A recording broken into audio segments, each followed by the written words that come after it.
అందరికీ good Friday శుభాకాంక్షలు.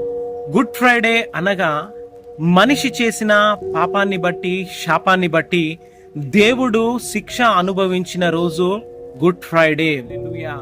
పరిశుద్ధ గ్రంథంలో కొన్ని వందల వేల ప్రవచనాలు నెరవేర్చబడ్డావి. మరి మనిషి చేసిన ప్రతి పాపాన్ని బట్టి ప్రభు శిక్షను అనుభవించి ఉన్నాడని. హల్లెలూయా.